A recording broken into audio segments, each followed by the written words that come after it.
नमस्कार। कैसे हैं भाई आप सब? आशा करते हैं कि बढ़िया होंगे, बेहतर होंगे, शानदार होंगे, ज़बरदस्त होंगे और आप सभी की तैयारी बहुत ही अच्छी चल रही होगी। तो प्यारे बच्चे, कल आप लोगों ने देखा कि हमने जनवरी और फरवरी महीने के कुछ महत्वपूर्ण प्रश्नों पर चर्चा किया। इसी क्रम में आज हम लोग मार्च और अप्रैल के कुछ महत्वपूर्ण प्रश्नों पर चर्चा करने वाले हैं। और मार्च अप्रैल के कौन कौन से महत्वपूर्ण प्रश्न होने वाले हैं, साथ में क्या क्या पढ़ने वाले हैं, ये आपको अगले 40-45 मिनट में बड़े अच्छे से समझ में आएगा। तो कैसे हैं आप सभी लोग भाई? दिवाली की तैयारियां कैसे चल रही हैं, कमेंट करके ज़रूर बता दो। और दिवाली तैयारियां अगर बढ़िया चल रही हैं तो वो भी हमें कमेंट करके बता देना, है ना। चलो, सभी बच्चों को बहुत बहुत यहाँ पर गुड इवनिंग, जय हिंद। प्यारे बच्चे, देखो अब देखो बात करेंगे हम लोग, क्या क्या बात करेंगे। तो मैंने बताया यूपी करंट का जो रिवीजन चल रहा है वो मार्च अप्रैल 2024 का चल रहा है। और मार्च अप्रैल 2024 में सबसे पहले कह रहा है कि निम्नलिखित में से किस राज्य सरकार ने अपने राज्य के प्रत्येक तहसील में फायर स्टेशन स्थापित करने की घोषणा की।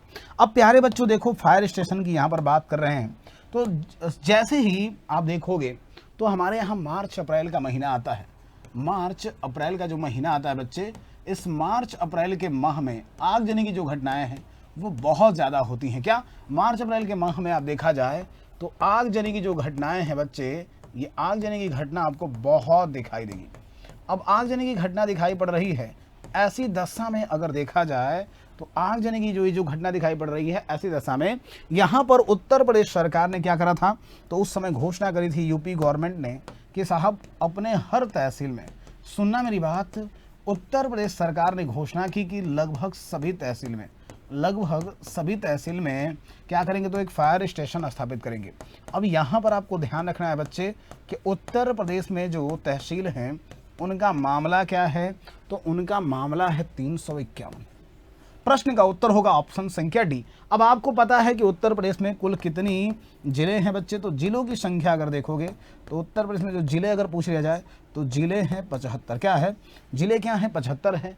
उत्तर प्रदेश में अगर हम बात कर ले तहसीलों की संख्या, तो तहसील कितनी है भाई, तो तहसील है कितनी, 351 है। साथ में आप देखोगे तो यहाँ पर मंडलों की संख्या अगर पूछ लिया जाए तो मंडल की संख्या कितनी है, तो मंडलों की संख्या है 18। तो 18 मंडल हैं, जिले 75 हैं और साथ में आप देखोगे तो तहसील 351 है। प्रश्न में उत्तर क्या होगा? ऑप्शन संख्या डी होगा, उत्तर प्रदेश होगा इस प्रश्न का उत्तर। क्या होगा? उत्तर प्रदेश होगा इस प्रश्न का उत्तर। हाल ही में जय प्रौद्योगिकी और जीवन विज्ञान सम्मेलन यानी कि बायो एशिया का जो 21वां संस्करण है, इसका आयोजन कहाँ पर हुआ? तो ध्यान रखना बच्चे, बायो एशिया का जो 21वां संस्करण है ये कहाँ पर मिलेगा, तो यह मिलेगा हैदराबाद में। प्रश्न का उत्तर क्या हो जाएगा? ऑप्शन संख्या बी हो जाएगा, हैदराबाद होगा इस प्रश्न का उत्तर। नोट कर लो और फिर चलते हैं अगले प्रश्न पे। अगला कह रहा है कि भारत की पहली स्वदेशी रूप से विकसित जो हरित हाइड्रोजन से चलने वाली नौकायन है, इसका निर्माण किसके द्वारा किया गया है? तो देखो बच्चे, एक नौकायन है, अगर बात करें तो इसका निर्माण किया गया है किसके द्वारा, तो तमिलनाडु के थूथुकुड्डू में। ध्यान सुनना कि तमिलनाडु के जो थूथुकुड्डू है, अगर देखा जाए थूथुकुड्डू, तो यहाँ पर क्या हुआ बच्चे, यहाँ पर एक स्वदेशी बनी हुई नौका चल रही है। क्या? हरित हाइड्रोजन से चलने वाली एक स्वदेशी नौका, हरित हाइड्रोजन से चलने वाली एक स्वदेशी नौका है। अब ये जो हरित हाइड्रोजन से चलने वाली स्वदेशी नौका है, ध्यान से सुनो, हरित हाइड्रोजन से चलने वाली स्वदेशी जो नौका है, अगर बात करा जाए तो इस स्वदेशी नौका में हुआ क्या है भाई, तो हरित हाइड्रोजन चलने वाली ये जो स्वदेशी नौका है, स्वदेशी नौका, इसमें हो क्या रहा है, तो इस स्वदेशी नौका का विकास किया गया है। और ये जो विकास किया गया है, किसने विकास किया? कोचीन शिपयार्ड लिमिटेड ने। किसने? Cochin shipyard limited. तो मैंने बताया तमिलनाडु के थूथुकुडी में इसकी शुरुआत की गई और ये देश की पहली स्वदेशी रूप से विकसित नौका है जिसको बनाया है कोचीन शिपयार्ड लिमिटेड ने। और 24 मीटर लंबी है ये। लंबाई कितनी है इसकी? तो 24 मीटर इसकी लंबाई है। कितनी बच्चे? 24 मीटर लंबाई है, याद रखना। तो इसकी लंबाई कितनी है? 24 मीटर लंबी है। प्रश्न में उत्तर क्या होगा? ऑप्शन संख्या बी हो जाएगा, कोचीन शिपयार्ड लिमिटेड। निम्न राज्यों में से 5 करोड़ आयुष्मान कार्ड जारी करने वाला देश का पहला राज्य कौन सा है? जल्दी से बताओ भाई, 5 करोड़ आयुष्मान कार्ड जारी करने वाला देश का पहला राज्य पूछा जा रहा है। अब मेरी बात सुनो, अगर तुमसे पूछ ले कल हमने पढ़ाया था कि साहब अगर अमृत भारत पूछ ले कि अमृत भारत ट्रेन की शुरुआत नमो भारत ट्रेन और वंदे भारत ट्रेन, अमृत भारत, नमो भारत और वंदे भारत, ये तीनों प्रकार की जो ट्रेन है, तीनों प्रकार की सेवाएं लेने वाला भारत का पहला राज्य कौन सा है? तो 3 प्रकार की जो ट्रेन है, 3 प्रकार की जो ट्रेन है, इनकी सेवाएं लेने वाला भारत पहला राज्य अगर पूछा जाए तो यह क्या हो जाएगा, उत्तर प्रदेश है पूछा जाए तो। और आयुष्मान भारत जो योजना है, विश्व की सबसे बड़ी स्वास्थ्य योजना है, मेरी बात ध्यान सुनो, विश्व की सबसे बड़ी जो स्वास्थ्य योजना है, विश्व की सबसे बड़ी स्वास्थ्य योजना की अगर बात करें तो विश्व की सबसे बड़ी स्वास्थ्य योजना अगर आपसे पूछा जाए साहब कि विश्व की सबसे बड़ी स्वास्थ्य योजना अगर देखा जाए तो विश्व की सबसे बड़ी जो स्वास्थ्य योजना है, इस विश्व की सबसे बड़ी स्वास्थ्य योजना में यहाँ पर अगर प्रश्न पूछा जाए कि आयुष्मान भारत योजना है, कौन सी, आयुष्मान भारत योजना है। और अगर देखा जाए इस आयुष्मान भारत योजना के बारे में तो याद रखना कि ये जो आयुष्मान भारत योजना है, ध्यान से सुनो बच्चे, ये जो आयुष्मान भारत योजना है विश्व की सबसे बड़ी स्वास्थ्य योजना है, उत्तर प्रदेश सरकार की ये योजना है। और अगर बात करें तो ये जो विश्व की सबसे बड़ी स्वास्थ्य योजना आप देख पा रहे हो, इसको शुरू किया गया था वर्ष 2018 में। अब यहाँ पर क्या हो रहा है कि यहाँ पर बच्चे उत्तर प्रदेश सरकार ने 5 करोड़ लाभार्थी बटोर लिए हैं। इसके कितने, 5 करोड़ लाभार्थी बटोर लिए हैं और ये एक बहुत बड़ी संख्या है। तो प्रश्न में उत्तर क्या होगा, उत्तर प्रदेश, यानी कि ऑप्शन संख्या सी। आगे बढ़ेंगे, पशु कल्याण के लिए राष्ट्रीय पहल वनतारा की शुरुआत की गई है। वनतारा जो आप देखोगे पशु कल्याण ही आप देखा जाए बच्चे तो यहाँ पर क्या हो जाएगा, मतलब एक ऐसी जगह है जहाँ पर 200 से ज़्यादा आपको जानवर मिलेंगे। क्या, 200 से ज़्यादा जानवरों को रखा जाएगा, 200 से ज़्यादा जानवर रखे जाएंगे। जानवर के अलावा यहाँ पर देखोगे तो पक्षी मिलेगा, सरीसृप मिलेगा, पक्षी, इसके अलावा सरीसृप। ये पहल है अगर देखा जाए वनतारा, क्या है, एक पहल है वनतारा का। और इसको शुरू किसने किया है, रिलायंस ग्रुप के द्वारा शुरू किया गया। किसके द्वारा, तो ये शुरू किया गया है बच्चे रिलायंस ग्रुप के द्वारा शुरू किया गया है। यानी प्रश्न में उत्तर क्या होगा, रिलायंस ग्रुप होगा। इस प्रश्न का उत्तर क्या होगा भाई, तो रिलायंस ग्रुप के द्वारा इसकी शुरुआत की गई है वनतारा पहल की। उद्देश्य है कि 200 से ज़्यादा जानवर, पक्षी, सरीसृप, इन सभी की रक्षा करना। और ये आप देखोगे तो रिलायंस इंडस्ट्री के द्वारा शुरू किया गया। प्रश्न का उत्तर होगा ऑप्शन संख्या सी, यानी कि रिलायंस ग्रुप। आगे बढ़ते हैं, भारत की जन औषधि पहल से जुड़ने वाला पहला देश कौन सा है। तो देखो बच्चे यहाँ पर एक पहल है जन औषधि पहल। कौन सा, जन औषधि पहल है। जन औषधि पहल क्या होता है भाई, तो सस्ती आप देखोगे कीमत पर, क्या जन औषधि पहल में होता है क्या है, ध्यान से सुनना, सस्ती कीमत पर जेनरिक दवाएं उपलब्ध कराना। क्या भाई, जो सस्ती कीमत है, इस सस्ती कीमत पर जेनरिक दवाएं उपलब्ध कराना। जेनरिक जो दवा है अगर देखा जाए तो सस्ती कीमत पर जेनरिक दवाएं उपलब्ध कराना, ये क्या होगा भाई, तो सस्ती कीमत पर जेनरिक दवाएं उपलब्ध कराना, ये होगा क्या, तो ये होगा बच्चे इस जन औषधि पहल से। और इससे जुड़ने वाला पहला अगर देखा जाए जो देश है वह कौन सा है, मॉरिशस है। क्या है भाई, मॉरिशस है। प्रश्न का उत्तर क्या हो जाएगा, मॉरिशस। आपको पता होना चाहिए भाई मॉरिशस की जो राजधानी है यह क्या है, पोर्ट लुइस है। क्या है भाई, मॉरिशस की राजधानी क्या है, पोर्ट लुइस है। मॉरिशस में हमने विकास के हमने बहुत काम कराए हैं। और यहाँ पर इंटरेस्टिंग डेटा आपको याद रखना है कि मॉरिशस में भोजपुरी भी बोली जाती है। क्या भाई, मॉरिशस में भोजपुरी भी बोली जाती है। और पोर्ट लुइस क्या है, तो पोर्ट लुइस आपको दिखाई देगा इस मॉरिशस की, यहाँ पर ध्यान रखना राजधानी। तो प्रश्न में उत्तर क्या होगा, ऑप्शन संख्या बी हो जाएगा, मॉरिशस होगा इस प्रश्न का उत्तर। क्या मॉरिशस होगा इस प्रश्न का उत्तर। केंद्रीय सड़क एवं परिवहन मंत्री ने उत्तर प्रदेश के किस जनपद में धर्मपथ सड़क परियोजना का शिलान्यास किया। तो उत्तर प्रदेश में धर्मपथ परियोजना का जो शिलान्यास किया गया है। अब धर्मपथ परियोजना इसका इसलिए नाम रखा गया है बच्चे क्योंकि जितनी अपने यहाँ धर्म की नगरी है उन सभी नगरी को जोड़ेगा ये धर्मपथ। और ये इसकी शुरुआत की गई कहाँ पर, तो नितिन गडकरी के द्वारा इसकी शुरुआत की गई जौनपुर से। कहाँ से, जौनपुर से। अब ये जौनपुर को जोड़ने वाला है कहाँ कहाँ से, तो जौनपुर के बच्चे जोड़ेगा कहाँ कहाँ से, तो जौनपुर को जोड़ेगा अयोध्या, वाराणसी और मिर्जापुर से। क्या, अयोध्या, वाराणसी और मिर्जापुर को जोड़ेगा अयोध्या, वाराणसी और मिर्जापुर इसको जोड़ेगा, अयोध्या, वाराणसी और मिर्जापुर इसको जोड़ेगा, इसलिए इसका नाम क्या रख दिया गया है, धर्मपथ रखा गया है। तो अयोध्या, वाराणसी और मिर्जापुर को जोड़ने वाली ये जो पहल है जौनपुर है। आपको 2-3 बातें जौनपुर से याद रखनी है। जैसे अगर पूछा जाए साहब कि भारत का सिराज किसको कहते हैं, तो भारत का सिराज कहते हैं जौनपुर को। किसको, भारत का सिराज कहते हैं क्या, जौनपुर को। अगर बात करा जाए यहाँ पर जौनपुर के बारे में आगे समझना कि भारत का सिराज तो है ही जौनपुर। साथ में याद रखना कि जो जौनपुर आप देख पा रहे हो सरकी काल में भारत का सिराज था। ऐसी दशा में अगर बात करा जाए तो ये भारत का सिराज जो हम लोग कह रहे हैं सरकी काल में भारत का सिराज था। तो भारत का सिराज सरकी काल में है तो एक बात ठीक से समझो, क्या समझोगे कि साहब इस सरकी वंश की स्थापना किसने की? मलिक सरवर ने की। किसने भाई? मलिक सरवर ने इसकी स्थापना की। और इन्हीं आप देखोगे तो इब्राहिम शाह सरकी के काल में जो जौनपुर है ये और लोकप्रिय होता है। किसके काल में? इब्राहिम शाह सरकी के काल में अगर देखा जाए तो जौनपुर क्या होता है? लोकप्रिय होता है। लगे हाथ यहाँ पर यह भी ध्यान रखना कि जौनपुर को भारत का सिराज कह रहे हैं तो ये किस नदी किनारे बच्चे? गोमती नदी किनारे है। क्या? गोमती नदी किनारे है, ये भी ध्यान रखना है ना, गोमती नदी किनारे है। अगर तुमसे पूछ ले शेर शाह सूरी की पढ़ाई लिखाई कहाँ पर हुई थी, तो शेर शाह जो सूरी है, शेर शाह सूरी, इनकी पढ़ाई लिखाई कहाँ पर हुई थी? तो इनकी पढ़ाई लिखाई हुई थी बच्चे जौनपुर में। साथ में याद रखना कि शेर शाह सूरी की पढ़ाई लिखाई हो गई तो फिर अगर तुमसे पूछ ले, क्या अगर तुमसे कोई पूछ ले, चलो शेर शाह सूरी की पढ़ाई लिखाई हो गई है, यहीं पर अगर बात कर ले कि यह बताइए शेर शाह सूरी के अलावा अगर देखा जाए तो मलिक मोहम्मद जायसी की जो प्रारंभिक शिक्षा है, मलिक मोहम्मद जायसी, इनकी भी प्रारंभिक शिक्षा जौनपुर में ही कंप्लीट हुई थी। तो ये सब याद रखो। प्रश्न का उत्तर हो जाएगा ऑप्शन संख्या क्या? तो ऑप्शन संख्या ए हो जाएगा जौनपुर। आगे बढ़ चलेंगे। अगला है भारत और एशिया का पहला राष्ट्रीय डॉल्फिन अनुसंधान केंद्र कहाँ पर है? अब देखो भाई, डॉल्फिन को देखा जाए तो ये भारत की जलीय जीव है। क्या है? भारत सरकार का जलीय जीव है। क्या? डॉल्फिन। अगर पूछ लिया जाए भारत सरकार का जो जलीय जीव है ये कौन सा जीव है भाई, तो भारत सरकार का जलीय जीव है डॉल्फिन। न सिर्फ भारत सरकार बल्कि उत्तर प्रदेश जो सरकार है, क्या यूपी जो सरकार है, इसकी भी जलीय जीव क्या है? तो उत्तर प्रदेश की भी जलीय जीव अगर बात करें तो यूपी का भी जो जलीय जीव है ये भी क्या हो जाएगा? उत्तर प्रदेश का भी जलीय जीव है डॉल्फिन। अब डॉल्फिन को अगर देखा जाए तो डॉल्फिन का जो अगर अनुसंधान संस्थान देखोगे तो यह मिलेगा कहाँ पर? बिहार के पटना में। कहाँ पर?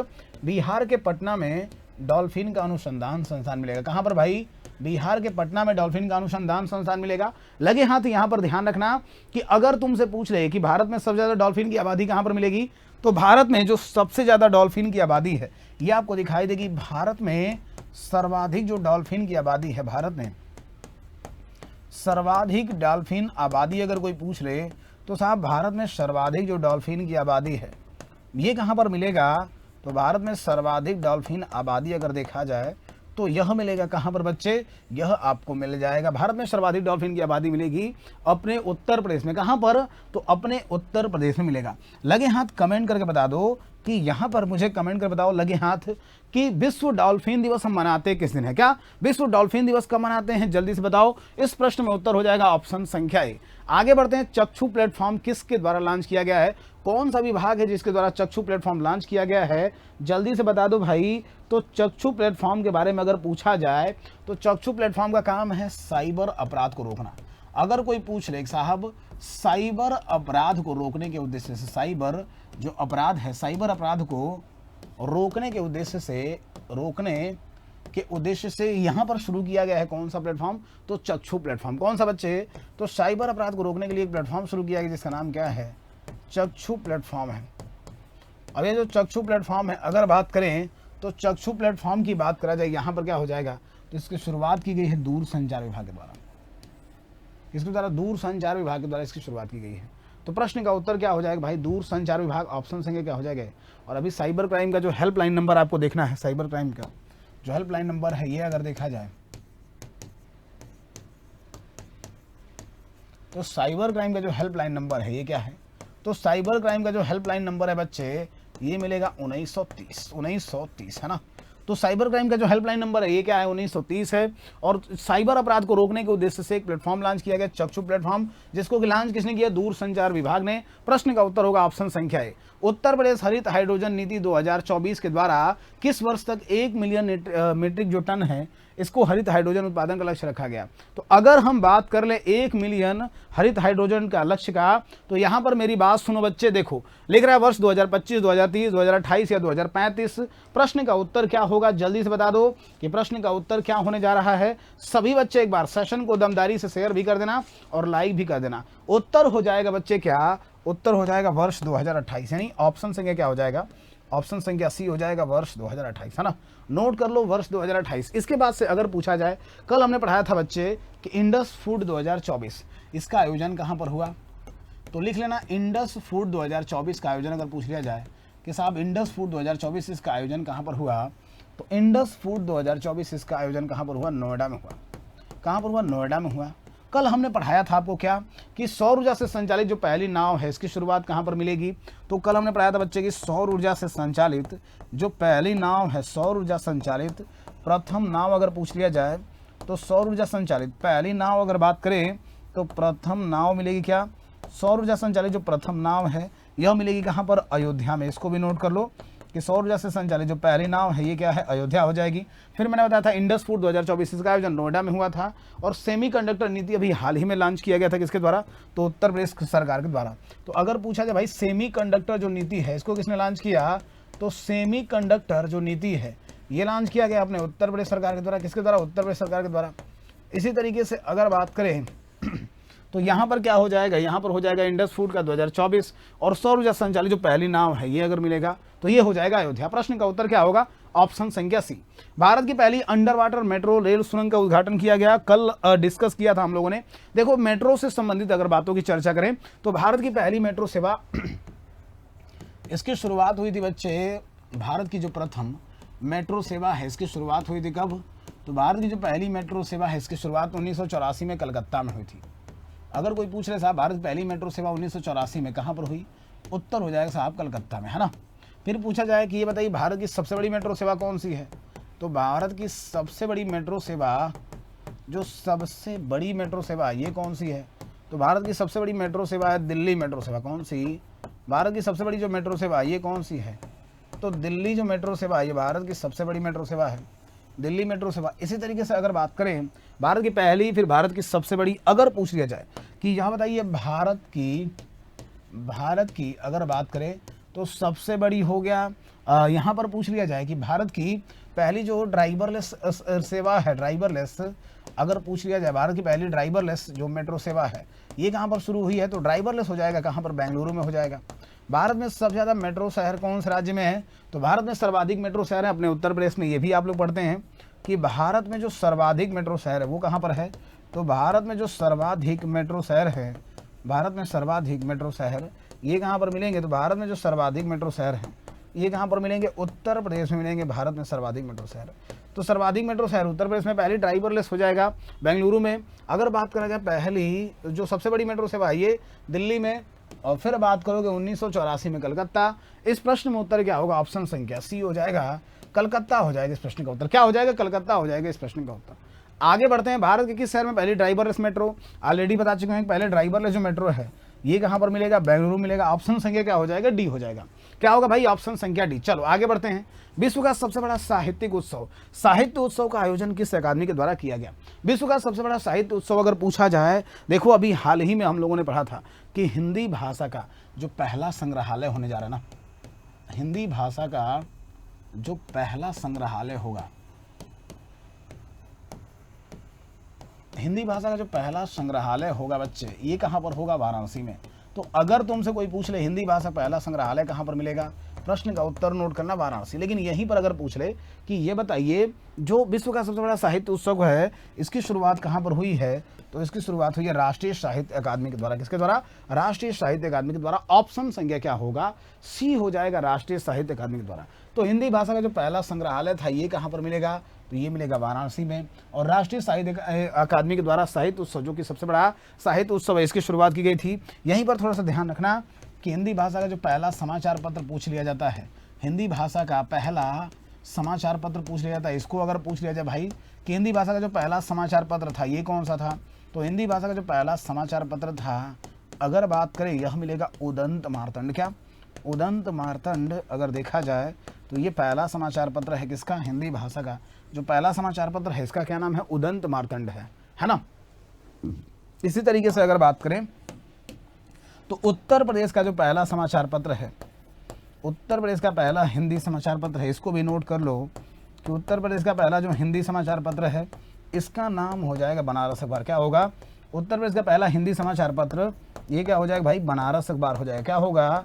तो बनारस अखबार होगा उत्तर प्रदेश का पहला हिंदी समाचार पत्र। अगर पूछा जाए तो बनारस अखबार होगा। क्या? बनारस अखबार। इसी तरीके से अगर बात करें यहाँ पर, तो अगर तुमसे पूछ ले, क्या अगर तुमसे पूछ ले कि उत्तर प्रदेश का पहला हिंदी समाचार पत्र कौन सा है, उत्तर होगा बनारस अखबार। हिंदी भाषा का पहला समाचार पत्र उदंत मार्तंड। और अगर बात कर लिया जाए कि ये बताइए प्रताप नामक जो पत्रिका थी, प्रताप जो पत्रिका थी, इसके बारे में अगर बात करें तो गणेश शंकर विद्यार्थी, क्या गणेश शंकर जो विद्यार्थी हैं, अगर इनको देखोगे गणेश शंकर विद्यार्थी, तो ये क्या हो जाएंगे भाई, गणेश शंकर विद्यार्थी आपको मिलेंगे प्रताप नामक पत्रिका के संपादक। तो प्रश्न में उत्तर होगा ऑप्शन संख्या सी, इसको भी नोट कर लो। क्या होगा? ऑप्शन संख्या सी हो जाएगा। आई बात समझ में? हाँ भाई, जल्दी से कमेंट करके बताओ कि समझ में आ रहा है कि नहीं। एक बार कमेंट करके बताना, क्या कमेंट करके बताना। आगे बढ़ते हैं और अगला है प्रधानमंत्री नरेंद्र मोदी जी के द्वारा स्टैचू ऑफ जो वेलोर है, इसका अनावरण किस राज्य में किया गया? स्टैचू ऑफ यहाँ पर वेलोर की बात करें, देखो बच्चे, एक अहोम साम्राज्य है, अहोम साम्राज्य है। और अहोम साम्राज्य के अगर देखा जाए तो एक सेनापति थे, अहोम साम्राज्य के सेनापति थे बच्चे। अब इन सेनापति का नाम क्या था? लचित बोरफुकन नाम था। क्या नाम था? तो इन सेनापति का जो नाम मिलता है, यह मिलता है लचित बोरफुकन। क्या मिलता है बच्चे? तो लचित बोरफुकन मिलता है, लचित बोरफुकन मिलता है। इनका नाम बच्चे क्या है? तो लचित बोरफुकन है। तो अहोम साम्राज्य के यहाँ पर एक सेनापति मिलेंगे जिनका कि नाम मिलेगा क्या? लचित बोरफुकन। अब इन्हीं की एक प्रतिमा बनाई गई है 125 फीट ऊंची। क्या? 125 फीट ऊंची प्रतिमा बनाई गई है। और ये कहाँ पर बनाई गई है? तो 125 फीट जो ऊंची प्रतिमा है बच्चे, अगर हम बात करें तो असम में बनाई गई है। कहाँ पर? असम में। इनको याद रखना, जो लचित बोरफुकन साहब हैं, इनको ना पूर्वोत्तर का शिवाजी कहते हैं। क्या बच्चे? पूर्वोत्तर का शिवाजी कहते हैं, पूर्वोत्तर का शिवाजी कहते हैं। ये जो प्रतिमा है इसको बनाया किसने है? तो आप एक नाम सुने होंगे अक्सर, रामवी सुतार। क्या? रामवी सुतार। आप देखोगे तो यहाँ पर क्या है? तो रामवी सुतार अगर देखा जाए तो यहाँ पर होगा क्या बच्चे? रामवी सुतार होंगे, जो कि पूर्वोत्तर के शिवाजी कहलाते हैं। रामवी सुतार ये आपको मिलेंगे। तो इन पूर्वोत्तर के शिवाजी कहते हैं किसको? तो लचित बोरफुकन को। और इनकी प्रतिमा किसने बनाई है? रामवी सुतार ने। अब यहाँ पर थोड़ी सी बात समझो। क्या समझोगे बच्चे? तो यहाँ पर अगर बात करा जाए तो कुछ बातें मिलेंगी। जैसे कुछ बातों की अगर हम चर्चा कर लें तो याद रखना बच्चा, स्टैचू ऑफ वेलोर की बात करें तो स्टैचू ऑफ वेलोर ये तो हो गई। अब देखो अहोम साम्राज्य की जो मोइदम्स हैं, मोइदम्स, ये अहोम साम्राज्य की ही देखोगे तो कहीं ना कहीं कब्र है, जिसको कि भारत का 43वां विश्व धरोहर स्थल यहाँ पर शामिल किया गया। इसी तरीके से जो अहोम एम्पायर है, इनको मीदम मीफे एक उत्सव के लिए जानते हैं हम लोग। किसके लिए? जो मीदम मेफी है एक उत्सव, इसके लिए जानते हैं। मीदम मेफी उत्सव है और ये अहोम साम्राज्य के पूर्वजों की याद में मनाया जाता है 31 जनवरी को। तो ये वाला भी थोड़ा सा याद रखना कि 31 जनवरी को हर साल ये हम मनाते हैं मीदम मेफी उत्सव। प्रश्न का उत्तर क्या होगा? तो ऑप्शन संख्या बी हो जाएगा, असम होगा। एकदम से इस प्रश्न का उत्तर क्या होगा? असम हो जाएगा इस प्रश्न का उत्तर। नोट कर लो। आशा करते हैं कि पूरी बात समझ में आई होगी। क्या? पूरी बात समझ में आई होगी। बहुत बढ़िया, बहुत शानदार और बहुत ही ज़बरदस्त। और देख लो भाई, एक मोटिवेशन है जो आपके लिए कह रहा है कि मतलब छुट्टियों के दिन में भी आप पढ़ रहे हो, हालात चाहे जैसा भी हो, धड़कनों में नशा तो जीत का ही होना चाहिए। तो ये बच्चे देखो, छुट्टियों में भी अगर आप क्लास देख रहे हो ना और लगातार एंजॉय करके क्लास देख रहे हो तो अच्छा लग रहा है। और मेरी तरफ से भी पूरी कोशिश रहेगी कि मैं आपके लिए बेहतर मेहनत करता रहूं, अच्छा सा रहूं, अच्छे से मन लगा करके चीज़ों को पढ़ूं। तो यहाँ पर क्या हो जाएगा आप बता सकते हो। आगे बढ़ते हैं। उत्तर प्रदेश में महात्मा बुद्ध कृषि एवं प्रौद्योगिकी विश्वविद्यालय का शिलान्यास कहाँ पर किया गया? उत्तर प्रदेश में देखो, कृषि विश्वविद्यालयों की बात कर लें तो मेरी बात सुनना। देखो, जो पॉपुलर कृषि विश्वविद्यालय हैं उनमें से एक है आचार्य नरेंद्र देव कृषि विश्वविद्यालय। अगर आचार्य नरेंद्र देव कृषि विश्वविद्यालय की बात कर ले बच्चे, तो यह कहाँ पर मिलेगा? आचार्य नरेंद्र देव जो कृषि विश्वविद्यालय है, ये अगर देखोगे तो आचार्य नरेंद्र देव जो कृषि विश्वविद्यालय है, अगर बात करा जाए तो यहाँ पर क्या होगा? ये मिलेगा कहाँ पर? तो ये मिलेगा फैजाबाद में, या कहिए अयोध्या में, है ना। इसी तरीके से बच्चे अगर बात करें यहाँ पर, तुमसे पूछ ले कोई कि चंद्रशेखर आजाद जो कृषि विश्वविद्यालय है, ये कहाँ पर मिलेगा? तो चंद्रशेखर आजाद कृषि विश्वविद्यालय अगर पूछ रहे तो यह मिलेगा कहाँ पर? तो चंद्रशेखर आजाद कृषि विश्वविद्यालय की अगर बात कर लें तो यह मिलेगा कहाँ पर भाई? ये मिलेगा कानपुर में। कहाँ पर मिलेगा? कानपुर में। इसी तरीके से एक केंद्रीय विश्वविद्यालय है उत्तर प्रदेश का, एकमात्र केंद्रीय कृषि विश्वविद्यालय है रानी लक्ष्मीबाई केंद्रीय कृषि विश्वविद्यालय। रानी लक्ष्मीबाई जो केंद्रीय कृषि विश्वविद्यालय है, केंद्रीय कृषि विश्वविद्यालय है। अगर इसके बारे में बात करें तो रानी लक्ष्मीबाई केंद्रीय कृषि विश्वविद्यालय, ये अगर देखोगे रानी लक्ष्मीबाई केंद्रीय कृषि विश्वविद्यालय, तो ये क्या है भाई, रानी लक्ष्मीबाई जो केंद्रीय कृषि विश्वविद्यालय है ये कहाँ पर मिलेगा, तो ये मिलेगा झांसी में। कहाँ पर बच्चे, झांसी में। ये बहुत पूछे जाने वाले आप देखोगे तो कृषि विश्वविद्यालय हैं, जिसमें से केंद्रीय है रानी लक्ष्मीबाई केंद्रीय कृषि विश्वविद्यालय झांसी में, वर्ष 2014 में इसकी स्थापना हुई थी। अब बात कर लेते हैं महात्मा बुद्ध कृषि एवं प्रौद्योगिकी विश्वविद्यालय की, तो ये बच्चे कुशीनगर में आपको मिलेगा। कहाँ पर, कुशीनगर में, और अभी हाल ही में इसका उद्घाटन किया गया है। तो प्रश्न का उत्तर क्या हो जाएगा, कुशीनगर हो जाएगा। ऑप्शन संख्या क्या हो जाएगा, सी हो जाएगा। महात्मा बुद्ध कृषि एवं प्रौद्योगिकी विश्वविद्यालय कुशीनगर में आपको दिखाई देगा। और कुशीनगर एग्जैक्टली क्यों लोकप्रिय है, क्योंकि कुशीनगर बच्चे ये महापरिनिर्वाण मंदिर है। क्या है, महापरिनिर्वाण जो आप देखेंगे स्थली है, और महापरिनिर्वाण जो स्थली है अगर बात करें तो ये क्या हो जाएगा, कुशीनगर हो जाएगा। जो महापरिनिर्वाण स्थली है ये आपको दिखाई देगा कहाँ पर, तो कुशीनगर में। ऑप्शन संख्या क्या होगा, सी हो जाएगा इस प्रश्न का उत्तर। आगे बढ़ेंगे, अगला है प्रधानमंत्री नरेंद्र मोदी द्वारा जो सेला टनल है इसका उद्घाटन किस राज्य में किया गया। तो जो सेला टनल है बच्चे इसका उद्घाटन कहाँ पर किया गया, तो सेला टनल किया गया कहाँ पर, अरुणाचल प्रदेश में। कहाँ पर, अरुणाचल प्रदेश में किया गया सेला टनल का उदाहरण। ऑप्शन संख्या क्या हो जाएगा, ऑप्शन संख्या डी हो जाएगा। सेला टनल का जो उदाहरण हो गया इसका उत्तर क्या होगा, ऑप्शन संख्या डी हो जाएगा बच्चे, अरुणाचल प्रदेश, है ना। चलो, अरुणाचल प्रदेश जब जब पढ़ाता हूँ मैं बताता हूँ कि भाई भारत का सबसे कम जनसंख्या घनत्व वाला राज्य कौन सा है, तो भारत का जो सबसे कम जनसंख्या घनत्व वाला राज्य है, भारत का जो सबसे कम जनसंख्या घनत्व वाला राज्य है वो कौन सा है, तो जब सबसे कम जनसंख्या घनत्व वाला अगर राज्य पूछा जाए तो भारत का सबसे कम जनसंख्या घनत्व वाला राज्य कौन सा है, अरुणाचल प्रदेश है। 17 हो जाएगा इसका उत्तर। क्या हो जाएगा, 17 हो जाएगा। साथ में याद रखना कि अरुणाचल प्रदेश की जनसंख्या घनत्व तो है ही, और भारत में सबसे पहले जो सूर्योदय होता है, क्या भारत में सर्वप्रथम जो सूर्योदय होता है, सर्वप्रथम सूर्योदय अगर पूछा जाए कहाँ पर होता है, तो भारत में सर्वप्रथम जो सूर्योदय होता है अगर पूछा जाए कि भारत में सर्वप्रथम सूर्योदय कहाँ पर होता है, अरुणाचल प्रदेश के डोंग गांव में होता है। कहाँ पर, अरुणाचल प्रदेश के डोंग गांव में होता है भारत में सर्वप्रथम सूर्योदय। तो ये हो जाएगा अरुणाचल प्रदेश के डोंग गांव में। और यहाँ पर क्या हो जाएगा, सबसे कम जनसंख्या घनत्व, तो ये भी हो जाएगा। आगे बढ़ते हैं, और अगला है वैश्विक स्तर पर दूसरा सबसे बड़ा मोबाइल फोन उत्पादक देश कौन सा है। देख लो भाई, वैश्विक स्तर पर दूसरा सबसे बड़ा मोबाइल फोन जो उत्पादक देश है वह कौन सा है, उत्तर हो जाएगा भारत है। क्या, भारत बच्चे वैश्विक स्तर पर दूसरा सबसे बड़ा मोबाइल फोन उत्पादक देश हो गया है। उत्तर क्या होगा, भारत हो जाएगा। क्या, ऑप्शन संख्या क्या हो जाएगा, बी हो जाएगा। तो भारत बच्चे वैश्विक स्तर पर दूसरा सबसे बड़ा मोबाइल फोन उत्पादक देश है, यानी कि ऑप्शन संख्या इसका नोट कर लेना। यहाँ पर क्या हो जाएगा, तो सी हो जाएगा भारत, है ना। अपनी ज़रूरतों का लगभग 97% हम खुद से ही अब विनिर्माण करने लगे हैं, यानी कि बनाने लगे हैं। तो ये हमारे लिए बड़ा ही गौरव का पल है। तो प्रश्न में उत्तर नोट कर लो, ऑप्शन संख्या बी। गोरशम कोरा महोत्सव ये कहाँ से संबंधित है, तो गोरशम जो कोरा महोत्सव है, अगर बात करें बच्चे गोरशम कोरा महोत्सव का, तो ये कहाँ पर मनाया गया है, तो गोरशम कोरा महोत्सव अरुणाचल प्रदेश के तवांग में मनाया गया है। कहाँ पर, अरुणाचल प्रदेश में तवांग मनाया गया है गोरशम कोरा महोत्सव। इसको नोट कर लो, अरुणाचल प्रदेश के तवांग में। अब यहाँ पर महोत्सव की बात करें, देखो केरल में एक महोत्सव मनाया जाता है ओणम। ओणम जिसको कि केरल का राजकीय उत्सव ही कहते हैं। क्या, ओणम को अगर देखा जाए तो केरल का राजकीय उत्सव कहते हैं। क्या बोलते हैं, जो केरल का राजकीय उत्सव है इसको क्या बोलते हैं, तो केरल का राजकीय उत्सव बोलते हैं ओणम। अब अगर बात करा जाए केरल के राजकीय उत्सव के बारे में, तो ये हो जाएगा ओणम, मेरी बात समझना। और ये 10 दिवसीय उत्सव आप देखोगे तो इसमें एक नौकायन मनाते हैं हम लोग, एक प्रतियोगिता करते हैं वल्लभकाली। तो ये भी कभी कभार पूछ लिया जाता है साहब कि जो वल्लभकाली प्रतियोगिता है इसका संबंध कहाँ से है, तो यहीं से संबंधित है ये भी। क्या, यहीं से संबंधित है ये भी। इसी तरीके से त्रिपुरा में बात करें तो त्रिपुरा का हो जाएगा क्या, खर्ची पूजा अगर देखा जाए तो खर्ची पूजा संबंधित है कहाँ से, त्रिपुरा से। तो एक तो याद रखना खर्ची पूजा पूछ रहे तब बता सकते हो, और दूसरा गरिया अगर पूछ रहे थे तो ये भी कहाँ संबंधित है, तो खर्ची पूजा और गरिया ये दोनों ही कहाँ संबंधित हैं, तो खर्ची पूजा त्रिपुरा से और गरिया भी त्रिपुरा संबंधित हैं। अगर बात करें ओडिशा से तो नौ खलेवर कोई पूछ रहे कि साहब नौ खलेवर ये कहाँ संबंधित है, ओडिशा संबंधित है। और इसके अलावा दलखाई कहाँ संबंधित है, तो ओडिशा संबंधित है। नौ कलेवर और दलखाई ये दोनों ही कहाँ संबंधित है, ओडिशा से संबंधित है। प्रश्न का उत्तर क्या होगा, अरुणाचल प्रदेश, ऑप्शन संख्या बी।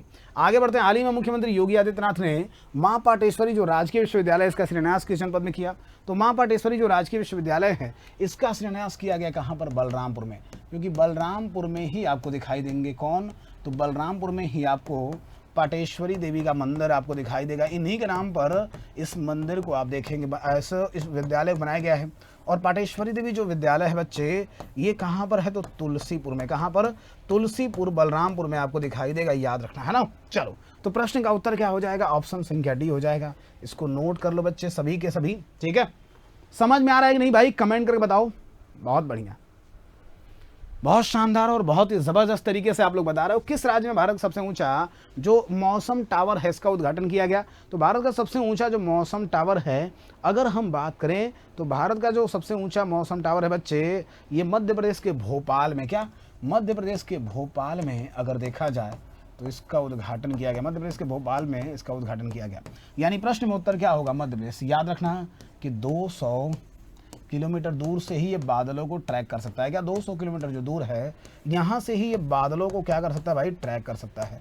तो 200 किलोमीटर दूर बादलों को ये ट्रैक कर सकता है। और पृथ्वी विज्ञान मंत्रालय के द्वारा इसकी शुरुआत की गई। किसके द्वारा? तो पृथ्वी विज्ञान जो मंत्रालय है, पृथ्वी विज्ञान मंत्रालय के द्वारा इसकी शुरुआत की गई है। तो याद रखना, पृथ्वी जो विज्ञान मंत्रालय है, इसके बारे में अगर बात करें, पृथ्वी विज्ञान मंत्रालय के द्वारा यहाँ पर क्या किया गया है? तो ये शुरू किया गया है ना। तो प्रश्न में उत्तर हो जाएगा ऑप्शन संख्या क्या हो जाएगा? बी, मध्य प्रदेश होगा इस प्रश्न का उत्तर। क्या होगा? मध्य प्रदेश होगा इस प्रश्न का उत्तर। आगे बढ़ते हैं। हाल ही में नौसेना भवन का उद्घाटन कहाँ पर किया गया? तो नौसेना भवन का उद्घाटन किया गया है बच्चे किसके द्वारा? तो रक्षा मंत्री जी के द्वारा नौसेना भवन का उद्घाटन किया गया। रक्षा मंत्री राजनाथ सिंह के द्वारा इसका उद्घाटन किया गया। इसके द्वारा? तो रक्षा मंत्री राजनाथ सिंह ने इसका उद्घाटन किया गया है। रक्षा मंत्री राजनाथ सिंह ने इसका क्या किया? उद्घाटन किया है बच्चे। और रक्षा मंत्री राजनाथ सिंह की ने उद्घाटन किया, तो कहाँ पर उद्घाटन किया? दिल्ली में हुआ।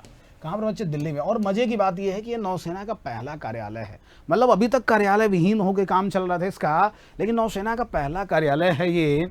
और याद रखना बच्चे कि ये जो नौसेना का पहला कार्यालय है, नौसेना का पहला कार्यालय 3 लेयर सिक्योरिटी पर काम कर रहा है। तो नौसेना का जो पहला कार्यालय है, याद रखना, ये काम किस तरीके से कर रहा है? तो ये 3 लेयर सिक्योरिटी पर काम कर रहा है। किस आधार पर? तो 3 लेयर सिक्योरिटी पर ये काम कर रहा है। इसको भी नोट कर लो।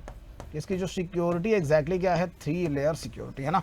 तो 3 लेयर सिक्योरिटी पर काम कर रहा है। प्रश्न का उत्तर होगा ऑप्शन संख्या ए, दिल्ली होगा इस प्रश्न का उत्तर।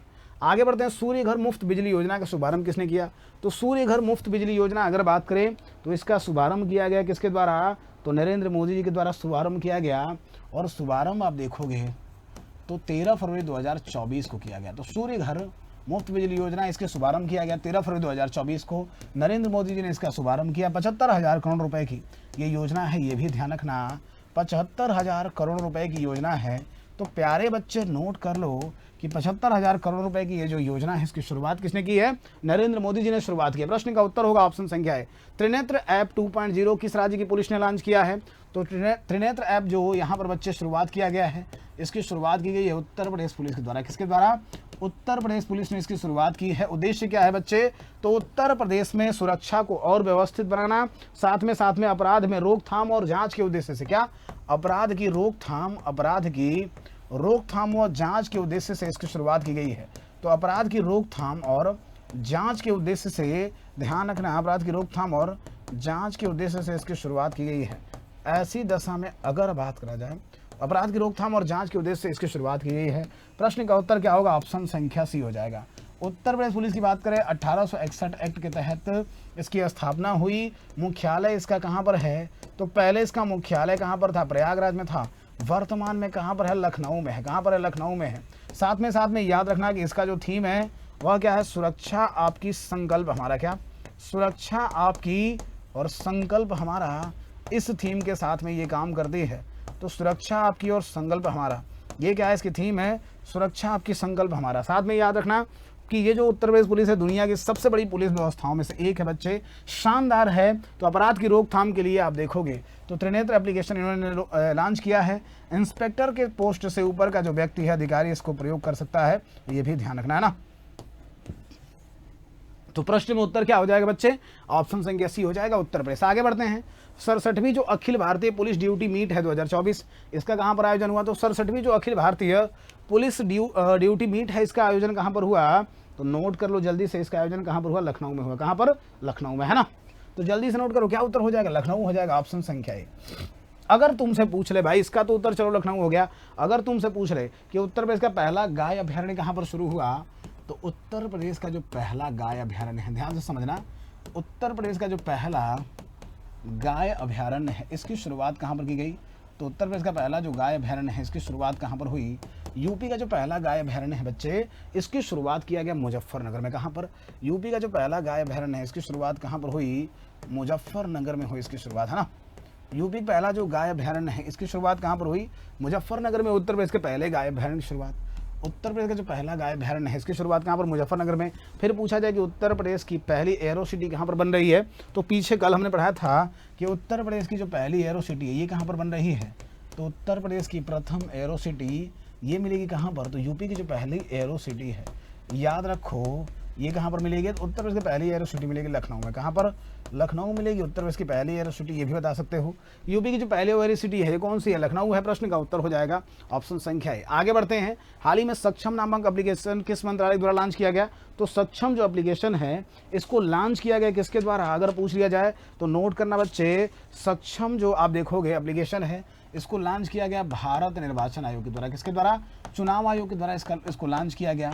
ये जो एप्लीकेशन है बच्चे इसका उद्देश्य क्या था कि वो लोग जिनकी उम्र 65 वर्ष से अधिक है, ध्यान से सुनना, वो लोग जिनकी उम्र कितनी है? तो 65 वर्ष से अधिक उम्र के जो व्यक्ति हैं या वो व्यक्ति जो कि दिव्यांग है उन लोगों को वोट दिलवाने के उद्देश्य से, क्या? उन लोगों को वोट दिलवाने के उद्देश्य से भारत निर्वाचन आयोग ने इसको लॉन्च किया। किसने? भारत निर्वाचन आयोग ने लॉन्च किया कि भाई उनकी आयु 65 वर्ष से अधिक है और साथ में आप देखोगे तो वो दिव्यांग हैं, तो ऐसे लोगों के लिए कोई मतदाता न छूटे, इस उद्देश्य से इसकी शुरुआत की गई। क्या? कोई जो मतदाता है ये न छूटे, कोई मतदाता न छूटे, इस थीम के साथ में चुनाव आयोग काम कर रहा है, ये भी नोट कर लो। तो प्रश्न में उत्तर होगा ऑप्शन संख्या बी। अब देखो चुनाव आयोग के बारे में आप पढ़ते हैं कि साहब 25 जनवरी 1950 को इसकी स्थापना हुई। कब? 25 जनवरी 1950 को चुनाव आयोग की स्थापना हुई। और ये जो चुनाव आयोग है आप देखेंगे तो 25 जनवरी 1950 को अगर देखा जाए तो सुकुमार सेन मिलेंगे इसके पहले, क्या? तो सुकुमार सेन पहले मुख्य चुनाव आयुक्त मिलेंगे।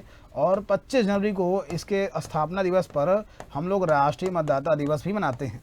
तो 25 जनवरी को क्या मनाया जाता है भाई? राष्ट्रीय मतदाता दिवस भी मनाते हैं। क्या? राष्ट्रीय मतदाता दिवस यह मनाते हैं कब? तो राष्ट्रीय मतदाता दिवस मनाते हैं 25 जनवरी, है ना। चलो आगे बढ़ते हैं और अगले डेटा पर चर्चा करते हैं। प्रश्न का उत्तर क्या होगा? ऑप्शन संख्या बी हो जाएगा। हैती से भारतीयों को सुरक्षित निकालने के लिए कौन सा ऑपरेशन शुरू किया गया है? तो हैती से भारतीयों को ऑपरेशन यहाँ पर निकालने के लिए बच्चे ऑपरेशन इंद्रावती की शुरुआत की गई। ऑप्शन संख्या क्या हो जाएगा? सी हो जाएगा। बीच में हैती का चल रहा था गृह युद्ध, और गृह युद्ध में आप देखोगे भाई बहुत सारे भारतीय नागरिक थे वो फंसे हुए थे, तो इनको सुरक्षित वापस लाने के उद्देश्य से हमने कौन सा ऑपरेशन शुरू किया? ऑपरेशन क्या नाम था इसका? इंद्रावती। आगे बढ़ते हैं। भारत का कौन सा शहर एशिया की अरबपतियों की राजधानी बन गया? देखो भाई अगर बात करें तो एशिया की जो अरबपतियों की राजधानी बन गई, क्या एशिया की अरबपतियों की राजधानी बन गई है बच्चे? कौन सा शहर? तो एशिया की अरबपतियों की जो राजधानी है ये बन गई है कौन सा शहर? एशिया की अरबपतियों की राजधानी आप देखोगे तो बन गई है कौन सी? तो याद रखना मुंबई। क्या? मुंबई हो जाएगी, है ना। एशिया की जो अरबपतियों की राजधानी है ये हो गई है क्या? मुंबई। अब ये डेटा क्यों कहा जा रहा है कि एशिया की अरबपतियों की राजधानी हो गई है? कारण ये है बच्चे कि अगर तुमसे पूछ रहे कि भाई कुल कितने अरबपति रहते हैं, देखो भारत में 271 अरबपति हैं। भारत में कितने? तो भारत में 271 अरबपति रहते हैं, लेकिन उसमें से देखा जाए ना तो 92 अकेले कहाँ पर रहते हैं? तो 92 अकेले मुंबई में रहते हैं। इसलिए आप देखोगे तो एशिया की अरबपतियों की राजधानी बन गई है मुंबई। अगर आपसे पूछा जाए कि विश्व में सबसे ज़्यादा अरबपति कहाँ पर रहते हैं, तो मेरी बात सुनना बच्चे, विश्व में सबसे ज़्यादा अगर अरबपति देखोगे ना तो चीन में 814 हैं और अमेरिका में 800 के आसपास है। क्या? चीन में 814 हैं और अमेरिका में कितने हैं? तो अमेरिका में है 800। ऐसी दशा में आपको ध्यान रखना है बच्चे कि जो सबसे ज़्यादा अरबपति रहते हैं, तीसरे स्थान पर भारत है। मतलब भारत में अगर 271 है ना तो भारत अरबपतियों के मामले में तीसरे स्थान पर है और उसमें अकेले मुंबई में सबसे ज़्यादा रहते हैं, है ना। तो विश्व में देखोगे चीन है पहले स्थान पर अरबपतियों के मामले में 800। आप भी अरबपति हैं, लेकिन आपके साथ समस्या ये है कि आप बच्चे दिल के अरबपति हैं, यहाँ पर पैसे से लोग अरबपति हैं, है ना। तो प्रश्न में उत्तर हो जाएगा मुंबई, ऑप्शन संख्या बी। पहला परमाणु ऊर्जा शिखर सम्मेलन कहाँ पर हुआ? तो पहला जो परमाणु ऊर्जा शिखर सम्मेलन हुआ बच्चे ये कहाँ पर हुआ? ब्रुसेल्स, बेल्जियम में हुआ। प्रश्न का उत्तर क्या हो जाएगा? ऑप्शन संख्या बी हो जाएगा। जो पहला परमाणु ऊर्जा शिखर सम्मेलन है अगर बात करें ये कहां पर मिलेगा? तो बेल्जियम, ब्रुसेल्स में मिलेगा। उत्तर प्रदेश सरकार ने वर्ष 2027 से 28 तक कितने मिलियन टन मक्का उत्पादन का लक्ष्य तय किया है? अब मेरी बात सुनो जरा सा, अगर तुमसे पूछ ले कि साहब उत्तर प्रदेश सरकार ने कितने मिलियन टन मक्का उत्पादन का लक्ष्य रखा है, तो इसका उत्तर याद रखना 3.2 मिलियन टन। क्या? 3.2 मिलियन टन। यहां पर मैं बताना चाहूंगा कि देखो मक्का उत्पादन में ना अगर बात करें तो अमेरिका पहले स्थान पर है। मक्का उत्पादन में विश्व में कौन पहले स्थान पर है? भाई अमेरिका है। अब विश्व में पहला स्थान पर अमेरिका है। अगर भारत की बात कर ले तो भारत में बच्चे कर्नाटक मिलेगा। क्या? कर्नाटक मिलेगा। उत्तर प्रदेश का भी स्थान ठीक ठाक है, लेकिन पहले पर क्या है? कर्नाटक ही है। कॉफ़ी के उत्पादन में, सूरजमुखी के उत्पादन में, और इसके अलावा देखोगे तो सोना के उत्पादन में, और यहाँ पर आप देख पा रहे हो तो ये मैंने बता दिया, मक्के के उत्पादन में, सभी के उत्पादन में आपको कर्नाटक ही दिखाई देगा। तो प्रश्न का उत्तर क्या हो जाएगा? ऑप्शन संख्या सी हो जाएगा बच्चे। यहाँ पर ध्यान रखना, अगला मोटिवेशन करें, कितना भी डराएं या फिर ताने दो लोग, लेकिन कुछ कर गुजरने की जरूर कितना भी डराएं या ताने दो लोग, कुछ कर गुजरने की जरूर ठानना और लड़ जाना हर हालात से तुम, लेकिन किसी से कभी हार मत मानना। तो इस मोटिवेशन के साथ आइए क्लास को और बढ़ाते हैं आगे। उत्तर प्रदेश के किस जनपद में भारत का पहला मिलेट सेंटर? देखो बच्चे, मिलेट सेंटर की बात हो रही है। लखनऊ में देखोगे ना, तो लखनऊ में तुमको गन्ना अनुसंधान संस्थान दिखाई देगा। कि अगर तुमसे पूछ रहा भाई गन्ना अनुसंधान संस्थान ये कहाँ पर है, तो ये मिलेगा तुमको लखनऊ में। यहीं पर अगर पूछ रहे आम अनुसंधान संस्थान कहाँ पर मिलेगा, तो आम अनुसंधान या इसी को केंद्रीय उपोष्ण अनुसंधान संस्थान कहते हैं। उपोष्ण अनुसंधान संस्थान भी कहाँ पर मिलेगा, तो ये मिलेगा कहाँ पर? लखनऊ मिलेगा। अगर बात करें यहाँ पर तो कानपुर में बच्चे मिलेट सेंटर भी होगा, और कानपुर में दलहन भी होगा, और कानपुर में चीनी भी होगा। तो मिलेट, दलहन और चीनी ये सब कहाँ पर मिलेंगे? कानपुर मिलेंगे। प्रश्न का उत्तर क्या हो जाएगा? ऑप्शन संख्या सी हो जाएगा। वाराणसी की बात करें तो ये जो सब्जी साग भाजी जो अनुसंधान संस्थान है या सब्जी अनुसंधान संस्थान है, अगर पूछ लिया जाए कि साग भाजी अनुसंधान संस्थान कहाँ पर है, तो साग भाजी अनुसंधान संस्थान आपको मिलेगा कहाँ पर? तो ये हो जाएगा बच्चे वाराणसी में, है ना। तो प्रश्न में उत्तर हो जाएगा ऑप्शन संख्या सी। आगे बढ़ते हैं और अगला अगर बात करें तो यहाँ पर पूछ रहा है, क्या पूछ रहा है भाई, कि अगर तुमसे पूछ रहे भारत का यहाँ पर चौथा जो शिल्प शहर था वो कौन सा था?